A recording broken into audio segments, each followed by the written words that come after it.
Hello friends, this is Ritu and welcome to study more knowledge. तो previous year questions की series हम कर रहे हैं और इसमें आज हम करने वाले हैं सितंबर 2016 का सेकंड पार्ट, क्योंकि फर्स्ट पार्ट हम ऑलरेडी कर चुके हैं। तो आप पहले उसे देखें, फिर इसको आप देखेंगे। तो ये सेकंड पार्ट है और इसमें हम बाकी के बचे हुए 30 क्वेश्चंस करने वाले हैं। तो चलिए शुरुआत करते हैं। तो सबसे पहला क्वेश्चन देख लेते हैं हम इसमें। गढ़कटंगा के गोंड राज्य के संबंध में निम्नलिखित कथनों में से कौन सा कथन सही है।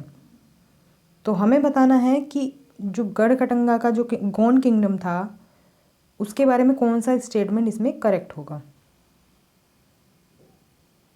तो इसमें होगा सेकंड ऑप्शन, यह एक समृद्ध राज्य था, इसने जंगली हाथियों को पकड़कर और उनको दूसरे राज्यों में निर्यात करके धन कमाया।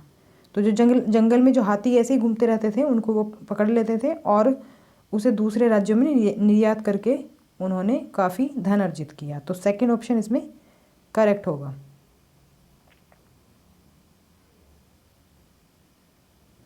एलोरा की गुफा 15 का भित्ति चित्र जिसमें विष्णु को नरसिंह अर्थात पुरुष सिंह के रूप में दिखाया गया है, किस काल की कृति है।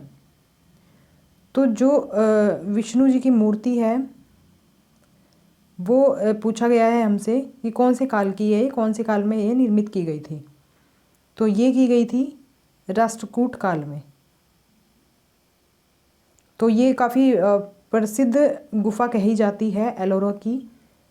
तो ये निर्मित की गई थी, इसमें जो ये भित्ति चित्र है विष्णु जी का, ये निर्मित किया गया था राष्ट्रकूट काल में। तो सेकंड नेक्स्ट क्वेश्चन पढ़ लेते हैं।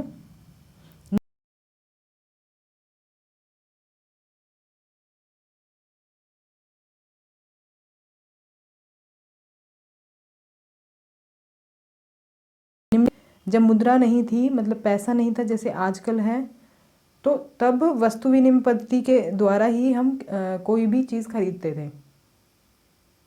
वस्तु विनिमय पद्धति क्या है, तो इसमें क्या होता था कि इसमें धन तो होता नहीं था, तो वस्तु की अदला बदली हो जाती थी। जो हमारे यूज़ की चीज़ नहीं होती थी हम उस चीज़ से दूसरी यूज़फुल चीज़ हम ले लेते थे बदले में।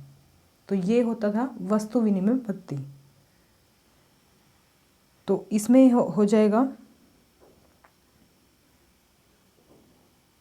यह धन का उपयोग किए बिना वस्तुओं के अदला बदली का व्यापार है, जो कि प्राचीन काल में फेमस था। तो अब तो ये काफ़ी कम हो गया है, बहुत जगह पर आज भी है ये, लेकिन अब काफ़ी कम यूज़ हो गया इसका। अब नेक्स्ट क्वेश्चन देख लेते हैं। निम्नलिखित स्थलाकृतियों में से किसमें छत्रक शैल पाए जाते हैं।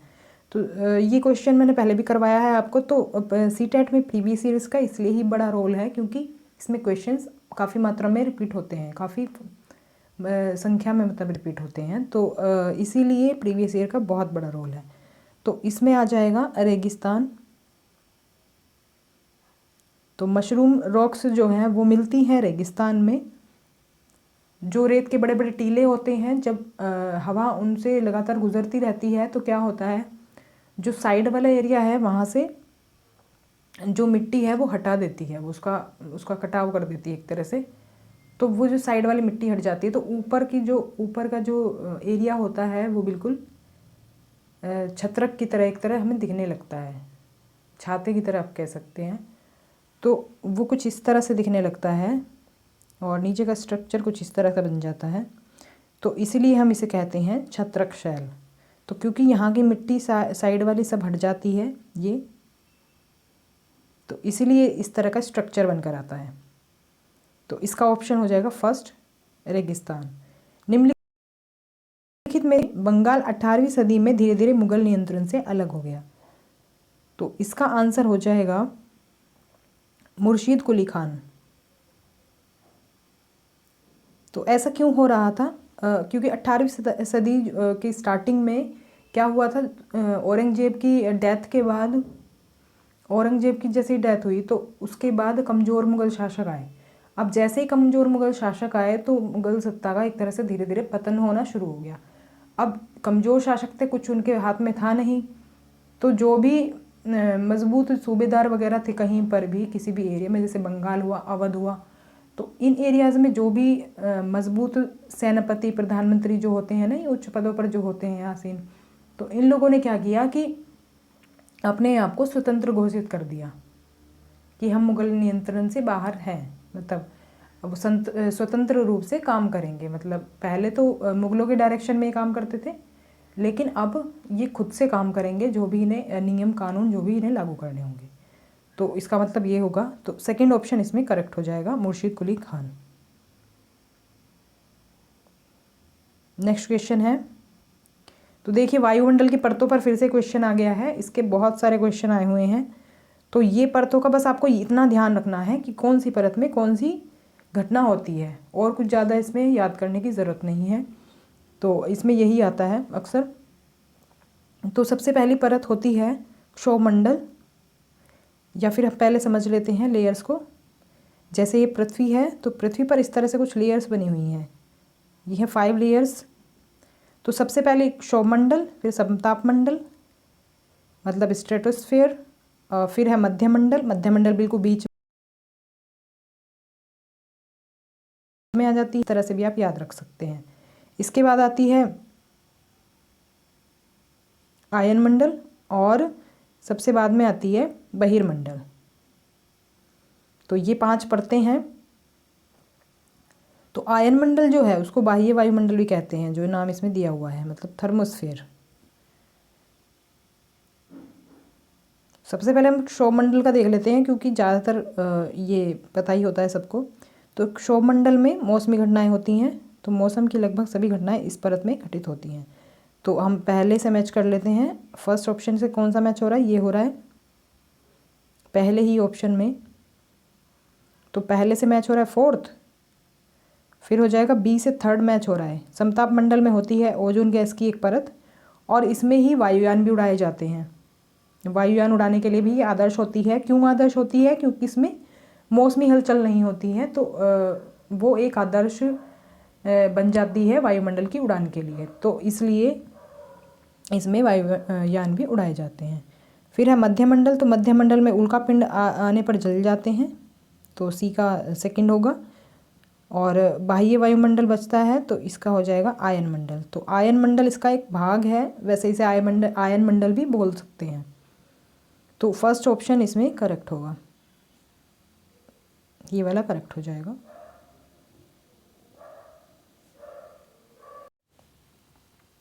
नेक्स्ट क्वेश्चन इज, भारत में चिकित्सा पर्यटकों के संदर्भ में निम्नलिखित 2 कथनों पर विचार कीजिए। तो पहला कथन है, वे विदेशी पर्यटक हैं जो अस्पतालों में अपना इलाज कराने के लिए विशेष रूप से आते हैं, जहां उन्हें अपने देश की तुलना में कम मूल्य पर विश्व स्तरीय सुविधाएं प्राप्त हो जाती हैं। तो फर्स्ट ऑप्शन बिल्कुल करेक्ट है। सेकंड ऑप्शन है, वे भारत के भीतर के ही प्रवासी हैं जो एक राज्य से दूसरे राज्य के उन अस्पतालों में अपना इलाज कराने के लिए जाते हैं जहां उन्हें अपने राज्य की तुलना में कम मूल्य पर विश्व स्तरीय सुविधाएं प्राप्त हो जाती हैं। तो इसमें सेकंड ऑप्शन गलत होगा और फर्स्ट ऑप्शन इसमें हो जाएगा सही। तो ऐसा किस में दिया हुआ है? सेकंड ऑप्शन में, तो सेकंड ऑप्शन इसमें करेक्ट होगा। रमाबाई जो महिला शिक्षा की योद्धा थी, कभी स्कूल नहीं गई, फिर भी उन्हें पंडिता की उपाधि दी गई, क्योंकि अब देख सकते हैं आप इसमें, क्योंकि वो कभी स्कूल नहीं गई तो पंडिता की उपाधि क्यों दी गई उन्हें, और महिला शिक्षा की योद्धा भी थी ये। तो इसका क्या कारण था? इसका कारण ये था कि वे संस्कृत पढ़ना लिखना जानती थी। She could read and right Sanskrit, जो एक बहुत बड़ी उपलब्धि थी, क्योंकि उनके समय में महिलाओं को इस प्रकार का ज्ञान अर्जित करने की अनुमति नहीं थी। तो आप जानते ही हैं पहले महिलाओं को शिक्षा ग्रहण करने का अधिकार नहीं था। बहुत ही कम फैमिलीज़ होती ही थी जो कि उन्हें घर पर ही पढ़ा देती थी, बाहर नहीं भेजते थे। तो इस तरह से पहले महिलाओं की एजुकेशन हुआ करती थी। तो इसका आंसर हो जाएगा थर्ड। तो इन्होंने पढ़ना लिखना किससे सीखा था? इन्होंने पढ़ना लिखना सीखा था अपने पिता से। अपने पिता से ही इन्होंने संस्कृत भाषा का पूरा ज्ञान लिया था, जो भी ज्ञान था इनको। तो 12 वर्ष की उम्र में इनको 20,000 श्लोक याद थे, तो ये बहुत बड़ी उपलब्धि होगी उस समय के लिए। सन 1856 में निम्नलिखित गवर्नर जनरलों में से किसने यह निर्णय किया था कि बहादुर शाह जफर आखिरी मुगल बादशाह होंगे और उनकी मृत्यु के बाद उनके किसी वंशज को बादशाह नहीं माना जाएगा? तो ये इसमें ऑप्शन हो जाएगा सेकंड ऑप्शन। तो लॉर्ड कैनिंग ने कहा था कि बहादुर शाह जफर आखिरी मुगल बादशाह होंगे, उनके बाद कोई बादशाह घोषित नहीं किया जाएगा। और क्यों कहा था ऐसा उन्होंने? क्योंकि औरंगजेब की डेथ के बाद, औरंगजेब की डेथ हो गई थी 1707 में लगभग। तो उसके बाद क्या हुआ, कमज़ोर मुगल शासक आने लगे। तो उनको क्या काम था इनका, अंग्रेज़ों का? अंग्रेज़ों ने क्या किया, उनकी पेंशन बांध दी। तो पेंशन उनको हर महीने दी जाती थी, हर महीने या साल में जिस तरह भी दी जाती थी। तो वो क्या था, एक तरह से उनके ऊपर, अंग्रेज़ों के ऊपर एक तरह से एक्स्ट्रा ही बर्डन था और उनका कोई यूज़ नहीं था उनके लिए, मुगलों का कोई यूज़ नहीं था उनके लिए। वो तो ज़बरदस्ती उनको पैसे देने पड़ रहे थे उन्हें। तो उन्होंने क्या काम किया कि उन्होंने कह दिया कि अब बहादुर शाह जफर जो होंगे वो आखिरी मुगल बादशाह होंगे, क्योंकि उन्हें पेंशन दे रहे थे वो। तो उनकी मृत्यु के बाद उनके किसी वंशज को बादशाह नहीं माना जाएगा, मतलब वो एक तरह से पेंशन ख़त्म कर रहे थे। तो इसका सेकेंड ऑप्शन करेक्ट हो जाएगा। तो लॉर्ड कैनिंग ने ये कहा था। औपनिवेशिक शिक्षा पर गांधी जी के विचारों के संबंध में निम्नलिखित कथनों में से कौन सा कथन गलत है? तो औपनिवेशिक शिक्षा की बात हो रही है, तो ये शिक्षा एक तरह से हम कह सकते हैं, ये पश्चिमी शिक्षा हम कह सकते हैं। तो इसमें क्या था, इसमें गलत हमें बताना है, बाकी ऑप्शन इसमें सही है, तो गलत हमें इसमें बताना है, तो गलत हो जाएगा फोर्थ ऑप्शन। अंग्रेजी शिक्षा ने पढ़ने और लिखने की अपेक्षा मौखिक ज्ञान पर अधिक बल दिया, जबकि ऐसा नहीं था। उन्होंने मौखिक ज्ञान पर बहुत कम बल दिया, बजाय मतलब बाकी चीज़ों पर ध्यान दिया उन्होंने। जैसे कि अंग्रेजी में दी जा रही शिक्षा ने भारतीयों को अपने सामाजिक परिवेश से काट दिया, मतलब वो सामाजिक परिवेश जो था उनका, उससे वो अलग थलग कर रही थी उन्हें, भारतीयों को। औपनिवेशिक शिक्षा ने भारतीयों के मस्तिष्क में हीनता का भाव पैदा कर दिया, मतलब उनको लगता था हम बहुत, मतलब अंग्रेज़ों से बहुत पीछे हैं, एक तरह से हीनता उनके अंदर पैदा कर दी। पश्चिमी शिक्षा में जीवन के अनुभवों और व्यवहारिक ज्ञान की अपेक्षा पाठ्य पुस्तकों पर अधिक बल दिया गया। तो जैसा कि अब आजकल की शिक्षा भी हो गई है, तो पाठ्य पुस्तकों पर ज़्यादा बल दिया जाता है। तो ऐसा ही तब भी हो गया था। जो पश्चिमी शिक्षा थी तो वो जीवन के अनुभवों से परे थी और व्यवहारिक ज्ञान भी नहीं था उसमें, बस उसमें एक तरह से कह सकते हैं रटंत्र प्रणाली होगी, क्योंकि जब पाठ्य पुस्तक पे जोर दिया जाएगा तो वो रटंत्र प्रणाली पर ही आधारित हो जाएगा, मतलब रट्टा मारो और एग्ज़ाम पास करो, तो कुछ इस तरह से आप कह सकते हैं। तो देख लेते हैं नेक्स्ट क्वेश्चन। 1857 के विद्रोह के तत्काल बाद ब्रिटिश सरकार की प्रशासनिक नीतियों में आए परिवर्तनों के संदर्भ में निम्नलिखित दो कथनों पर विचार कीजिए। तो 1857 के विद्रोह के बाद ब्रिटिश जो सरकार थी उसने कुछ नीतियों में चेंजेस किए थे भारत में। तो वो क्या थे, वो हमें बताना है। तो सबसे पहला है, ब्रिटिश संसद ने 1858 में एक नया कानून पारित किया और ईस्ट इंडिया कंपनी के सभी अधिकार ब्रिटिश साम्राज्य के हाथों में सौंप दिए गए। तो ये जो चेंजेस उन्होंने किए थे, तो पहला ऑप्शन इसमें बिल्कुल करेक्ट हो जाएगा, क्योंकि 1857 में जो विद्रोह हुआ था ना, तो उससे ब्रिटिशर्स जो थे वो डर गए थे कि कहीं ये हमारा भी मतलब जो व्यापार है वो बंद ना करा दें ईस्ट इंडिया कंपनी। तो actually east India company British सरकार ने भेजी हुई थी यहाँ पर व्यापार करने के लिए। तो ईस्ट इंडिया कंपनी का मकसद तो था व्यापार करने का, लेकिन वो क्या करने लगी, वो भारतीयों पर अत्याचार करने लगी। तो उन्होंने व्यापार ना करके उन पर, भारतीयों पर अत्याचार करना शुरू कर दिया, जो कि तो ब्रिटिश सरकार ने 1857 के विद्रोह के बाद सोचा कि अब अगर ब्रिटिश ईस्ट इंडिया कंपनी यहाँ पर व्यापार करती रहेगी तो हमारे व्यापार को नुकसान हो सकता है, हम भी व्यापार नहीं कर पाएंगे। तो उन्होंने क्या किया, ईस्ट इंडिया कंपनी के अधिकार सारे ब्रिटिश साम्राज्य के हाथों में सौंप दिए। तो ये बिल्कुल सही है। और सेकंड है, यह तय किया गया कि सेना में भारतीय सिपाहियों का अनुपात बढ़ाया जाए तथा यूरोपीय सिपाहियों की संख्या को कम किया जाए। तो ये इसका बिल्कुल अपोजिट था, तो ये गलत दिया हुआ है, तो ये गलत हो जाएगा। अपोजिट था कि यूरोपीय जो सिपाही थे उनकी संख्या को ज़्यादा बढ़ाया गया था, बल्कि भारतीयों की संख्या को कम किया गया था, क्योंकि भारतीय सिपाही ज़्यादा होंगे तो विद्रोह की संभावनाएं ज़्यादा रहेंगी। तो ये सेकंड ऑप्शन इसमें गलत होगा। तो ये दिया है अपोजिट इसके। तो फर्स्ट ऑप्शन सही है और बी गलत है, तो ये होगा सेकंड ऑप्शन में। दक्षिण भारत में नमक सत्याग्रह के एक वयोवृद्ध राष्ट्रवादी नेता निम्नलिखित में से कौन थे? तो वयोवृद्ध होता है, हम कह सकते हैं एज ज़्यादा थी उनकी, वृद्ध थे।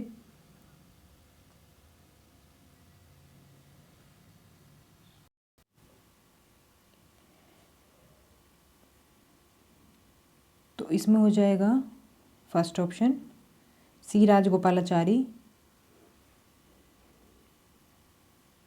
नेक्स्ट क्वेश्चन है, ज्योतिराव फूले ने अपनी पुस्तक गुलामगिरी को निम्नलिखित में से किन्हें समर्पित किया?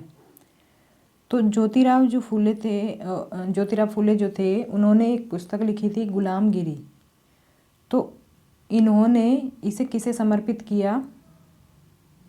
उन अमेरिकियों को जिन्होंने गुलामों को मुक्ति दिलाने के लिए अमेरिकी गृह युद्ध में भाग लिया।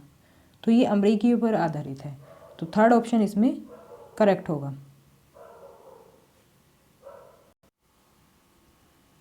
भारत में उच्च न्यायालयों के संबंध में दिए गए 2 कथनों पर विचार कीजिए। तो उच्च न्यायालय के संबंध में 2 कथन दिए हुए हैं। फर्स्ट है, उच्च न्यायालय राज्य सरकारों के अंतर्गत आते हैं और उनकी ओर से ही कार्य करते हैं। तो बात की जाए किसी के नियंत्रण में होने की, तो न्यायालय सबके नियंत्रण से मतलब दूर है, नियंत्रण किसी का नहीं होता न्यायालय पर। तो वो स्वतंत्र होते हैं अपने न्याय वगैरह देने के लिए। तो ये पहला ऑप्शन गलत हो जाएगा। तो राज्य सरकारों के अंतर्गत नहीं आते हैं। उच्च न्यायालयों के सभी न्यायाधीशों की नियुक्ति राज्य के मुख्यमंत्री के साथ विचार विमर्श के बाद की जाती है। तो ये भी गलत हो जाएगा। इसमें बात की जा रही है हमसे उच्च न्यायालय के सभी न्यायाधीशों की।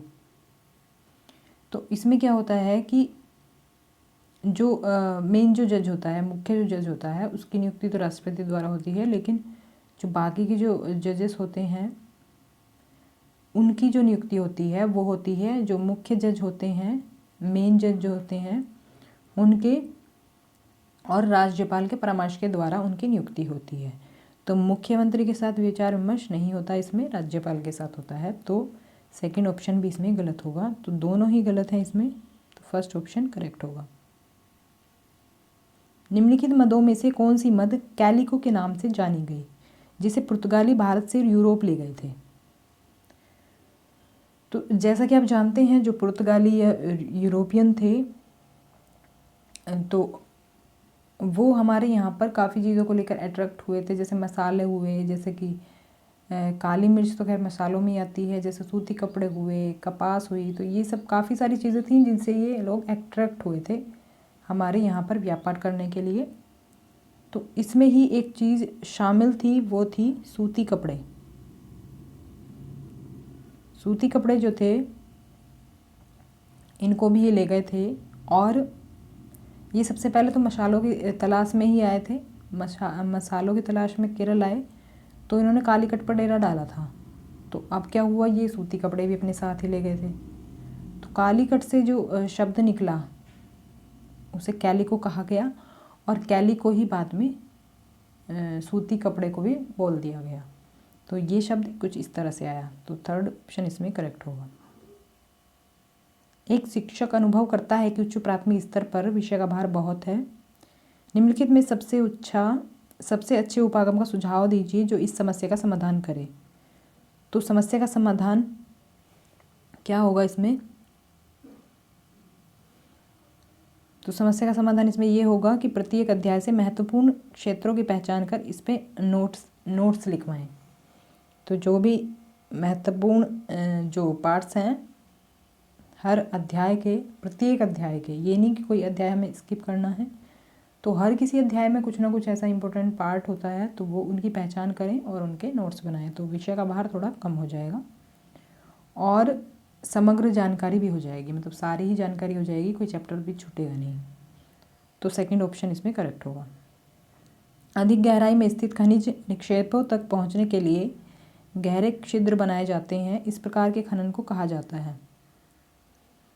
तो इस प्रकार के खनन को हम क्या कहेंगे? हम कहेंगे कूप की खनन। मतलब शाफ्ट माइनिंग। और ये क्या होता है, ये ज़मीन के काफ़ी गहरे क्षेत्र में होते हैं जो भी खनन होते हैं, मतलब जो खनिज होते हैं, खनिज को निकालने की प्रक्रिया खनन कहलाती है। तो ये हम कह सकते हैं एक तरह से कोयले का एग्जाम्पल हम इसमें ले सकते हैं। तो कोयला काफ़ी नीचे होता है ज़मीन में, क्योंकि वो अवशेषों से बना है वनस्पतियों के, तो वो काफ़ी नीचे मिलता है, तो इसीलिए उसके लिए हम करते हैं कूप की खनन।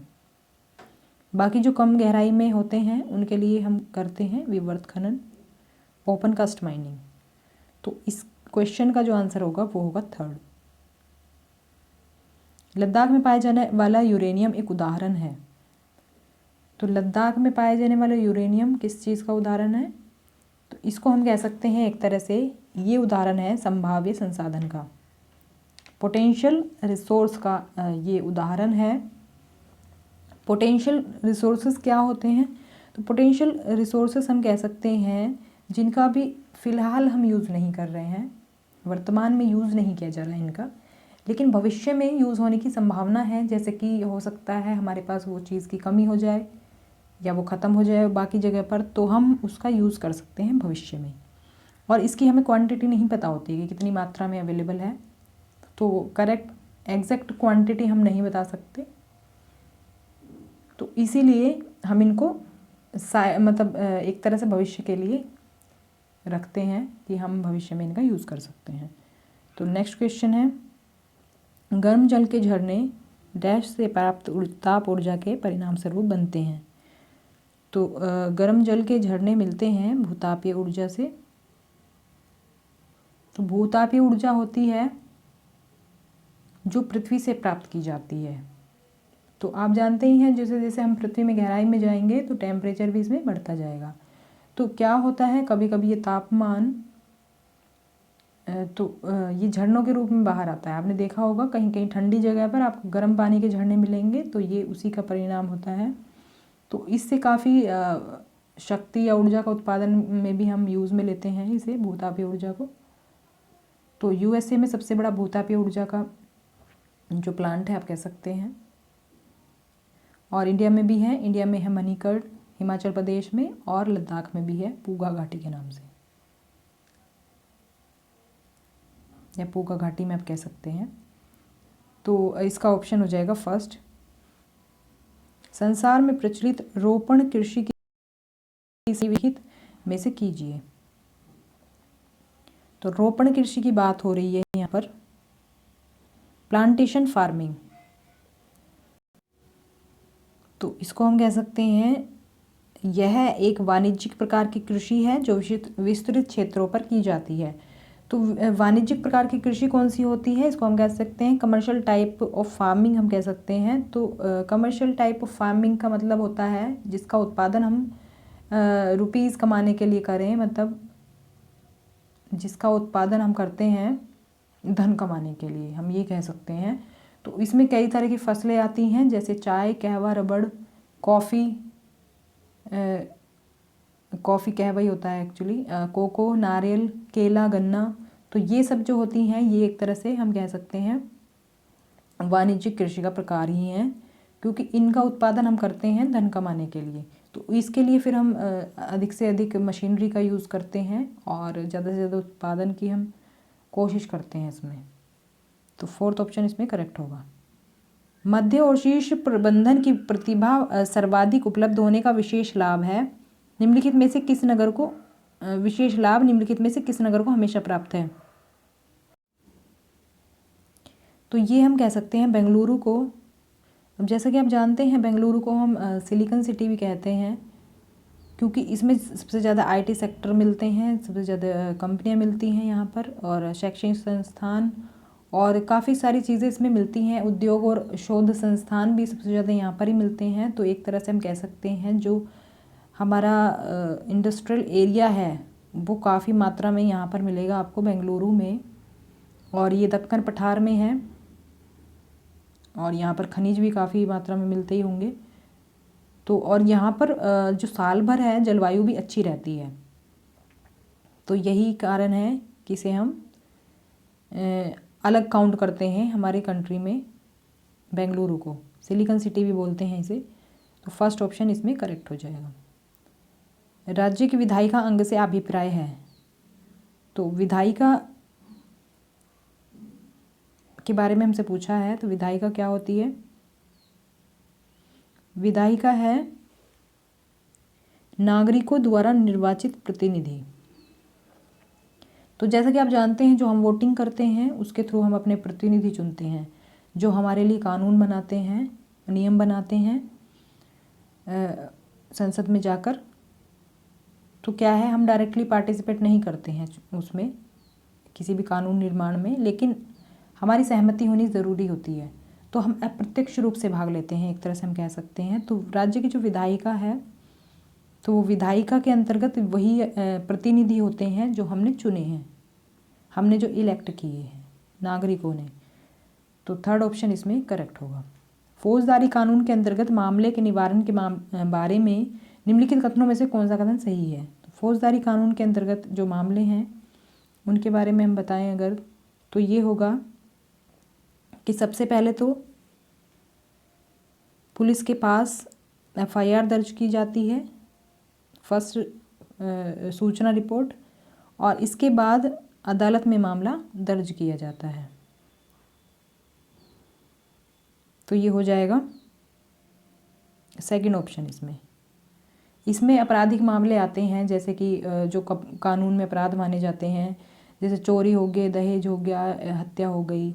तो इसमें क्या होता है, जैसे पुलिस में एफआईआर हो जाती है, उसके बाद ये अदालत में मामला दर्ज किया जाता है, और अदालत में जैसे केस चलता है, और केस अगर हार जाता है जो मुजरिम होता है, तो उसको फिर या तो सज़ा दी जाती है या तो फिर जुर्माना दिया जाता है, या फिर दोनों भी दिए जा सकते हैं। तो सेकंड ऑप्शन इसमें करेक्ट होगा। अपराध की जांच करने में पुलिस की भूमिका के संबंध में निम्नलिखित कथनों में से कौन सा कथन सही है? तो अपराध की जांच करने में सही कथन से पूछा गया है कि क्या है, तो इसमें हो जाएगा, अगर पुलिस को ऐसा लगता है कि सबूत आरोपी के दोषी होने का संकेत दे रहा है, तो वह अदालत में प्रथम सूचना रिपोर्ट दाखिल कर सकती है। तो इसका फोर्थ ऑप्शन करेक्ट हो जाएगा। नेक्स्ट है, मौलिक अधिकारों के विषय में निम्नलिखित दो कथनों पर विचार कीजिए। तो मौलिक अधिकार क्या हैं?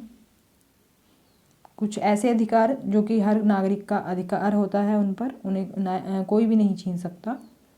तो इसके बारे में क्या है, फर्स्ट ऑप्शन है, भारत के संविधान में दिए गए सभी मौलिक अधिकार न्यायालय में बाध्यकारी हैं। तो पहला ऑप्शन बिल्कुल सही है। बाध्यकारी से मतलब है कि आप, अगर आपके मौलिक अधिकारों का हनन होता है, कोई मौलिक अधिकारों को आपके मतलब मौलिक अधिकार का हनन करने के लिए जिम्मेदार है, तो उसके खिलाफ आप न्यायालय में अर्जी लगा सकते हैं, अपील कर सकते हैं। तो ये इसका मतलब होगा। शोषण के विरुद्ध अधिकार नागरिक को उच्च स्तर के न्यायालय में जाने के लिए अनुमति प्रदान करता है यदि वह समझता है कि निचले स्तर की अदालत, निचले स्तर के न्यायालय द्वारा दिया गया निर्णय अन्यायपूर्ण है। तो ये बिल्कुल सही है। शोषण के विरुद्ध अधिकार ये भी एक मौलिक अधिकार ही है। और अगर नागरिक को लगता है कि उसके साथ सही निर्णय नहीं हुआ है निचले न्याय अदालत में, तो वो उच्च न्यायालय में जा सकता है, मतलब उससे ऊपर की अदालत में जा सकता है। तो इसमें दोनों ऑप्शन सही हो जाएंगे। तो लास्ट वाला फोर्थ ऑप्शन करेक्ट होगा। तो अवतरण इसमें पढ़ना है, उसके अकॉर्डिंग हमें क्वेश्चंस के आंसर करने हैं। तो सबसे पहले है, पहिएदार कुर्सी का उपयोग करने वाले रंजन की कक्षा विद्यालय भवन की तीसरी मंजिल में लगती है। वह प्रत्येक दिन सहायक की प्रतीक्षा करता है जो उसे उठाकर विद्यार्थियों की भीड़ से होकर ले जाता है। तो इसके लिए हमें ये क्वेश्चंस दिए हुए हैं, इनका हमें बताना है। तो सबसे पहला क्वेश्चन है, भारतीय संविधान के किस अनुच्छेद का उल्लंघन हो रहा है? तो अगर हम बात करें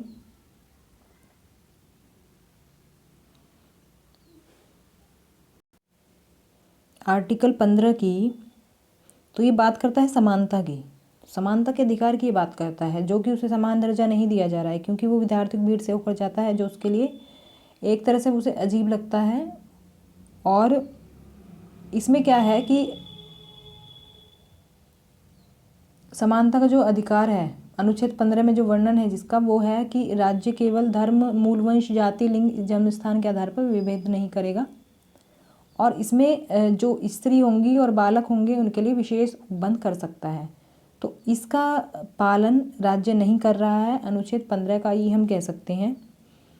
तो इसका उल्लंघन हो रहा है अनुच्छेद 15 का, समता के अधिकार का। नेक्स्ट क्वेश्चन है, विकलांगता अधिनियम 1995 के किस प्रावधान का पालन विद्यालय नहीं कर रहा है? तो विद्यालय पालन किस चीज़ का नहीं कर रहा है? वो नहीं कर रहा रैंप वाले सार्वजनिक स्थानों और भवनों तक सुरक्षित पहुंच का।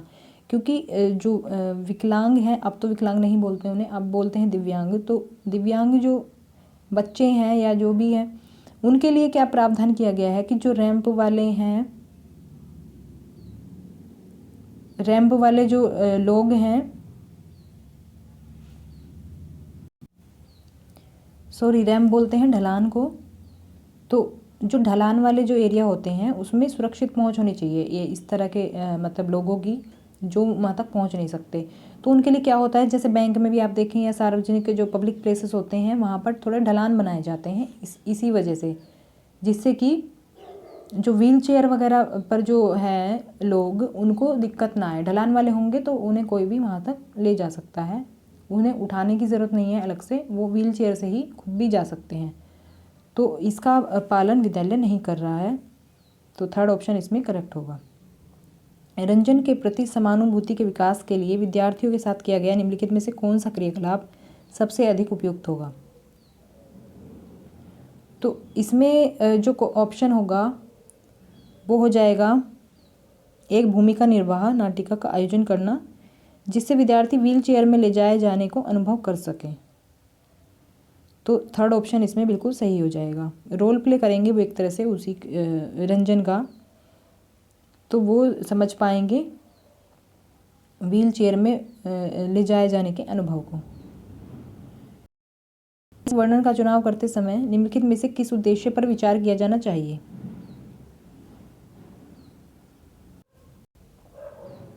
तो इसमें फोर्थ ऑप्शन करेक्ट हो जाएगा, कारणात्मक संबंध और निष्कर्ष स्थापित करना, making causal relations and influences. तो इसमें फोर्थ ऑप्शन करेक्ट होगा। आपने राज्य पाठ में चोल विषय पढ़ा रहे हैं। पाठ के अंत में अन्यत्र खंड में चीन के तांग राजवंश पर सूचना दी गई है। तो ये सूचना क्या दी हुई है, डिटेल दी हुई है, कक्षा कौन सी में है और कौन से में चैप्टर में है ये। तो सामाजिक विज्ञान के शिक्षक होने के नाते इस पर विचार विमर्श करते समय आपका शैक्षिक विचार क्या होगा? तो इसमें क्या होगा, विभिन्न समाजों में ऐतिहासिक विकास की तुलना करना।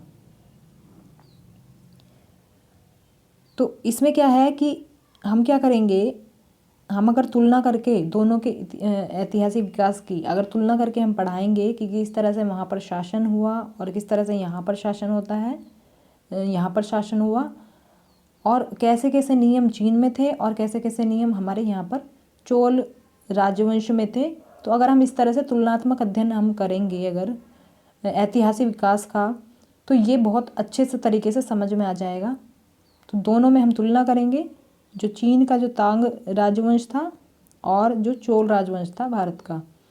तो ये सबसे बेटर ऑप्शन रहेगा, विभिन्न समाजों में ऐतिहासिक विकास की तुलना करना। तो ये था आज का हमारा क्वेश्चन पेपर सितंबर 2016 का। तो अब नेक्स्ट हम मिलते हैं अगले क्वेश्चन पेपर के साथ। So thanks for watching.